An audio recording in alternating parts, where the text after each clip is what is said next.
students, your Muskan ma'am is back today with the series 5 number तक के सिर्फ 5 minute में। इससे पहले बच्चों हमने स्टार्ट किया था जिसमें हमने गॉस थ्योरम पढ़ा था। आज हम उसकी एप्लीकेशंस करेंगे, that is very much important और 5 नंबर के क्वेश्चन में ये जरूर आता है।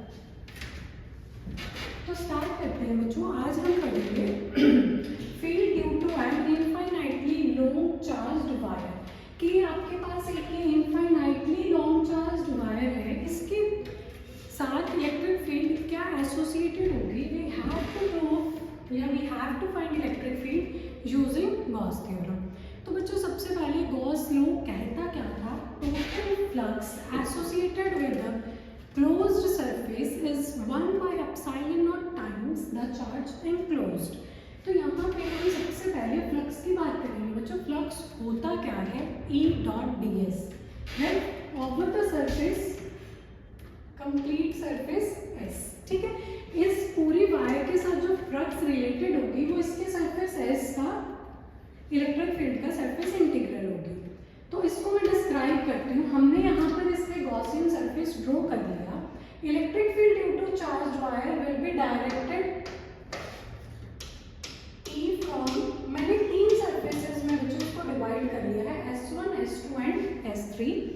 अब S1 से भी इलेक्ट्रिक फील्ड की डायरेक्शन इधर होगी for S3 and for S2 same right. अब अगर मैं इसका सरफेस वेक्टर ड्रॉ करती हूँ बच्चों, तो S2 के लिए it will be radially upward, S1 के लिए वो ds1 will be this side small surface and the small surface on the surface S3 will be ds3, it will radially outward to the downside। क्या यहाँ तक बात समझ में आ रही है?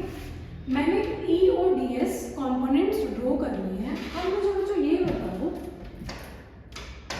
E और ds के बीच में एंगल क्या है? 90 degree. They are perpendicular to each other.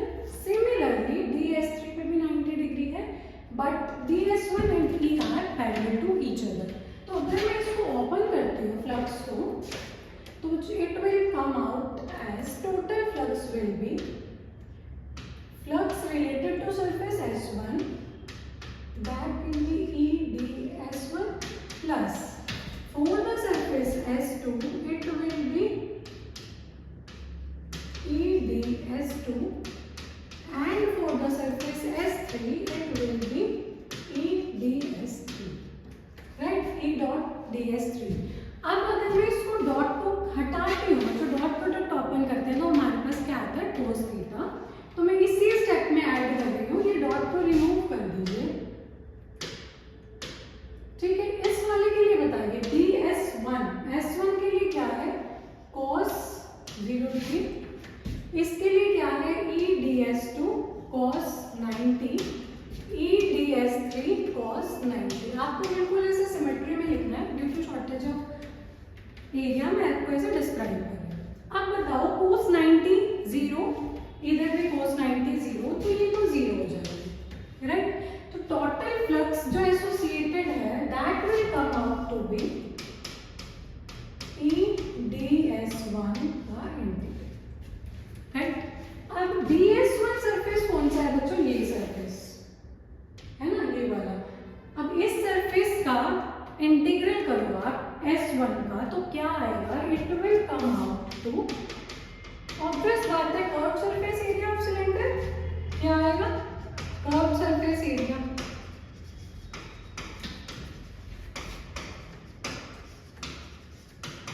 Of this cylinder right.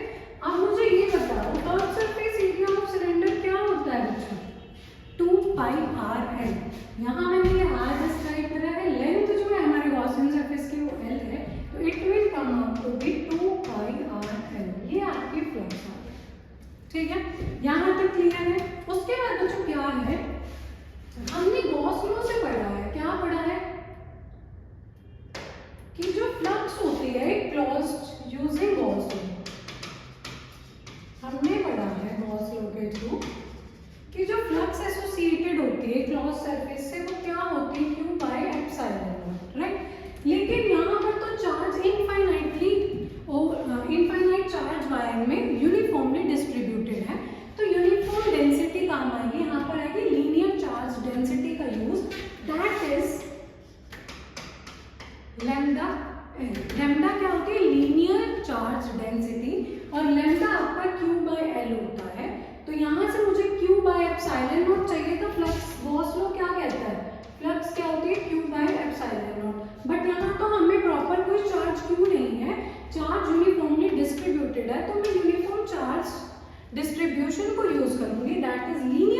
Density को, Q को रिप्लेस कर दूंगी मैं लैम्डा एल से। किससे बच्चों? लैम्डा एल से। तो हमें पता चल गया ये है lambda L by epsilon not. ठीक है, इसको थोड़ा छोड़। चलो अब फ्लक्स ये भी फ्रॉम 1 and 2, ये भी फ्लक्स है, ये भी फ्लक्स है, तो that must be equal from 1 and 2। देखो बच्चों ये भी फ्लक्स एसोसिएटेड है, ये भी फ्लक्स एसोसिएटेड है, तो दोनों को इक्वेट कर सकती हूँ मैं, क्योंकि मुझे क्या निकालनी थी? Electric field due to an infinitely long charge wire, it will be 2 pi r is equal to lambda L by epsilon naught. आपके पास electric field due to infinite long charge wire आ जाती है, यहाँ से lambda L by 2 pi r l epsilon naught, L से एट मैं कट कर रही हूँ, 2 pi r epsilon naught. This is the electric field associated with the infinitely charged long straight wire। ठीक है, एक एप्लीकेशन हो गई। मूविंग टू द नेक्स्ट, एक एप्लीकेशन हो रहा है बच्चों electric field due to uniformly charge infinite plane sheet. पहले आपकी इनफाइनाइट वायर थी, अब आपके पास क्या है? Infinite plane sheet. अब मैंने यहाँ पर एक प्लेन शीट बना दी है, इनफाइनाइट है बच्चों। अब इस प्लेन शीट से जो सरफेस क्लॉज सरफेस लिंक्ड है, that is drawn in the pen, that is a cylinder, right. अब देखो इसके साथ प्लेन शीट के कारण electric field will be radially outwards for right side and also radially outwards for left side. Let us suppose ये plane sheet है, charge इस तरफ के लिए इलेक्ट्रिक फील्ड पॉइंटेड आउटवर्ड्स है, इसके लिए उस साइड आउटवर्ड्स पॉइंटेड है, तो मैंने ड्रॉ कर दिया।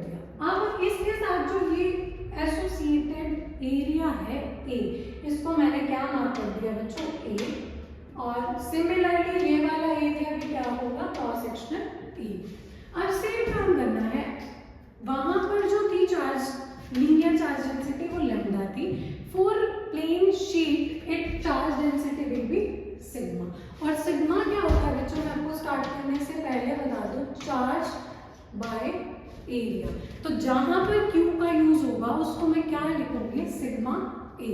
ठीक है, ये सब चीजें आप पहले पढ़ चुके हो इन डिटेल। तो अब डायरेक्टली अगर मैं बात करूं, फ्लक्स क्या होती है? E D S. E D S that means ई इसका क्रॉस सेक्शनल एरिया भी इसी साइड होगा। सिमिलर फॉर दिस, इसका ये तो मैंने एरिया को डिनोट करा बट वेक्टर इसी साइड होगा। E D S, D S क्या है? मैंने एरिया को मार्क कर दिया ए, और cos 0, that means EA, और उस वाले के लिए क्या होगा बच्चों? EA। तो आपकी जो फ्लक्स एसोसिएटेड आ जाएगी वो आ जाएगी 2 times EA। समझ में आई ये बात? फ्लक्स होती क्या है? EDS। अब यहाँ मैंने सरफेस S1 S2 नाम मार्क करके इसका एरिया A दे दिया, इंटीग्रल इसका आना ही था, दैट इज EA, और cos 0 था, cos 0 इज 1, तो यहाँ से आपका EA। क्लियर है बच्चों? चलो अब आपको यहाँ से फ्लक्स पता चल गई है, फ्लक्स आपकी आई है EA, लेकिन according to Gauss law,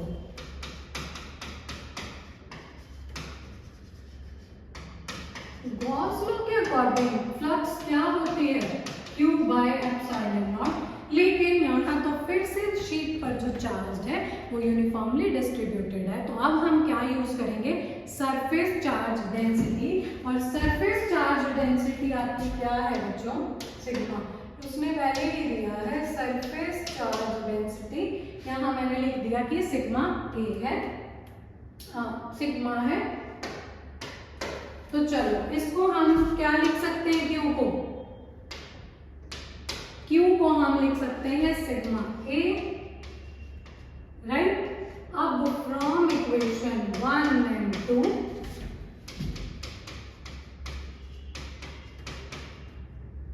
2EA is equal to sigma A by epsilon naught, A से ए कैंसिल। अब आपकी electric field due to an infinite plane sheet comes out to be sigma by 2 epsilon naught। ये point two remember है